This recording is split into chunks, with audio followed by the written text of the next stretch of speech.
Oh no, I saw that. Here with YCS Raleigh, post BANLIST, over 1,800 players, 11 rounds of Swiss with top 32 contestant. Please introduce yourself to the world, man. Tom's Veeramani. I got top 32 with Voiceless voice. You know, when 1-1 in Swiss, and then I lost in top 32 to Patrick Hoban. You know, my idol, my GOAT. So you know what? If I was lose to anybody, right? There you go. What made you decide to play this deck post BANLIST? So I was playing Voiceless before the BANLIST. It was probably the best option I had because Snake Eye Fire King, like honestly, like I could play the deck, but like I didn't like the playstyle of it. I thought it was like really monotonous. It wasn't like Trailman where it was like free flowing. So I wasn't really interested. Voiceless voice, like I had a lot of the cards, and I'm like I like fairies. Fairies always been my favorite archetype. So I played that. I've been grinding it ever since it came out. So I have a lot of like mileage with this deck. Yeah. Before we start the deck, we call any shot. Don't I ever. All right, first and foremost, a shout out to the gentleman that's here. I got Logan to my left. He did with my main testing partner. Would not have gone this far without him. I got Yachty, another testing partner of mine. My two roommates. I got Martinez. I got Morrison. Yo, King. What up?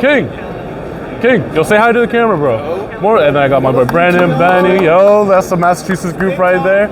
Yo, shout out to everybody that's not here. My boy Daniel, you know, my GOAT, taught me how to play the game, bro. I wouldn't be here without him. Same with Jose.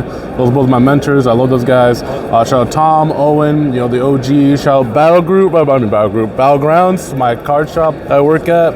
My co-workers, the homegirls, the homeboys, you know, all of them. My boy Isaac. I know you don't play Yu-Gi-Oh, but like, yo, I top, like, you know, I'm mad hype. You know, just like my friends, my family, you know, if I missed you, my boy Tim, my boy Evan, my boy, like, yo, everybody, bro. Like, I'm sorry I can't get everybody. My boy Sergio, Hector for the ride. But yeah. Without further ado, please show us the top 32. Right. So, pretty average backup. We got 3 low, 3 Saphira, 1 Saravis, 1 Trap, and 3 the Spell. And then for ritual count, we got 2 Saravis, 2 Skull Guardian, and 2 Ritual. So the only concessions I was making was that I really wanted to play a second of this. It's a hard brick. You really don't want to open it, especially if you're going second. You don't want to draw it. But it's just such a good consistency card. The only unfortunate thing about it, when you use a pop effect, you have to pop itself, and there's literally no way recurring the card. Hopefully with the knee support, that gets easier with the knee like stuff. But for now, I only played it 1. I actually had the second one in my pocket, but I bent it, so I didn't play the second one. I was going to, but I didn't. Saphir is crazy. Saravis is insane, like even as a beater. Low does, like, this is like crazy. Nobody respects the graveyard effect. Saravis is probably the one, like, top 3 biggest underdog cards, because like Saravising and then Saphiring and then pre-prepping for this just to like have like target negation when everybody's playing Veiler Imperm or Ghost Mourner. Like, it's like literally same game. It's like the reason why I got top cut, honestly. But yeah, that's enough of that.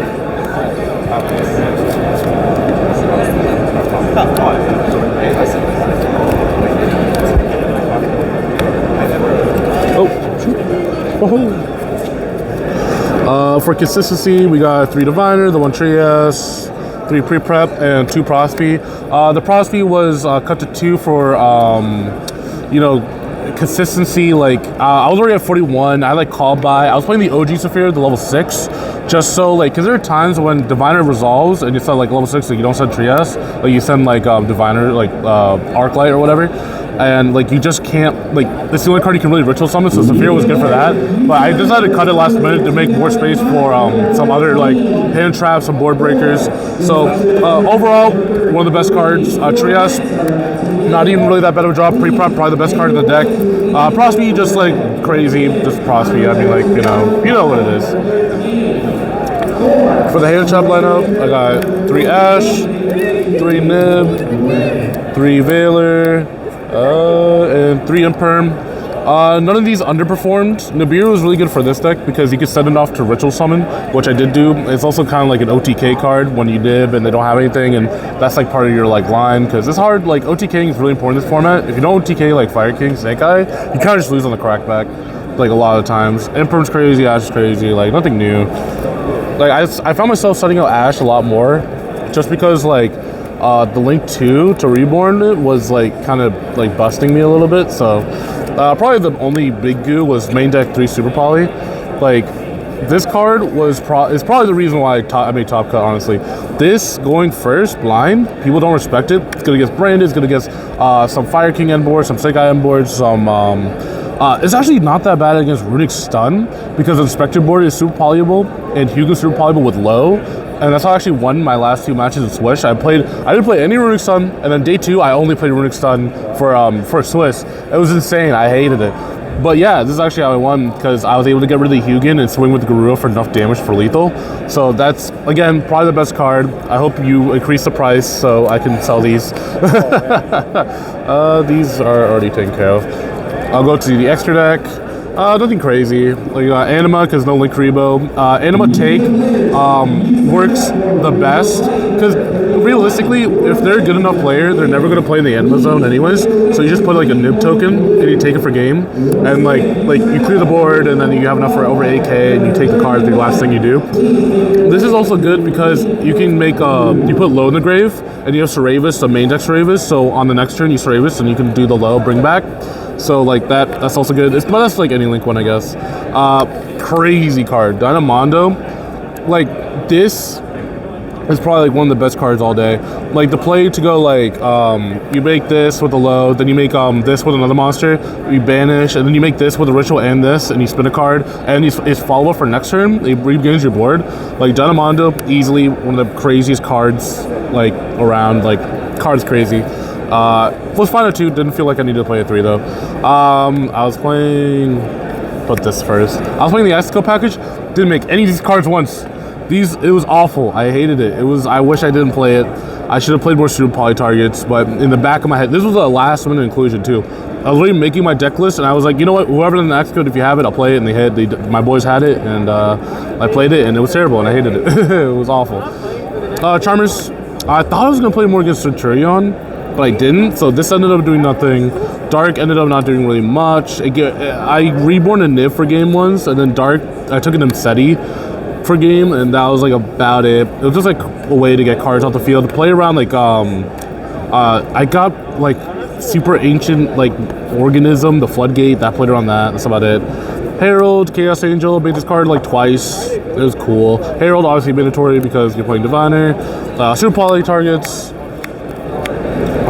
Didn't make this guy once, so bust, I guess. Made this guy against Branded, so this was crazy because when people would try to like Sanctifier lock you, he ended on like Mirror Jade, Grand Guganol, Lost, and Brandon Red. And so he went, I let pass priority, he went Brandon Red, I changed Super Poly and made this, and got rid of both of the monsters, you could make Sanctifier, and that was my draw actually. So, but I would have lost if he didn't pump lock me, so like, that was crazy, but that was like the only time I did was against Branded. After like round like 5 or 6, basically I was only playing like Snake Eye and Lab. Lab was another one, and Typhon. Typhon was fine. I didn't like make it that much, and when I did, I was already losing, so it wasn't great. Side deck, 3 evenly. Didn't really come up, didn't really draw it, so like I feel like if I did draw it, I would have been in a lot better position, but like honestly wasn't that great. It probably would be better like if I drew it in the situation I needed it, but I didn't see it, so like, you know, that it is what it is. Back row hate, just a 2 Cyclone with 1 HFD, nothing crazy. Cyclone, again, it is what it is. I had an interesting play with this guy. For my last round in Swiss, he's playing Runic Stun, he set 4. I hard draw HFD, I activate it, he negates it. Activate Saphira, get a ritual spell in my grave, activate the main deck service, I put back the HFD, shuffle my deck, Prospe for 6, I add it back to my hand and activate it again. So I hard activated twice in one turn. That was cool. But yeah, it was good, it was good. Droplet, didn't see it, like at all. I saw it once, and I won anyways without activating it, so like, whatever. But it was good against me, at least. Droll, crazy card. Won me a lot more games than it should have, probably. Especially in the side, like, people don't really respect it if they're playing cash, like, Snake Eye, like, they just kind of pass on this. But, like, it's not bad. And then, like, another kind of good card was this, just really for the Brandon matchup and the Lab matchup, which I played like a decent amount of, like 2 Brandon, 2 Lab. You know, they did their work. Here's Truest Worm, Control, like, realistically.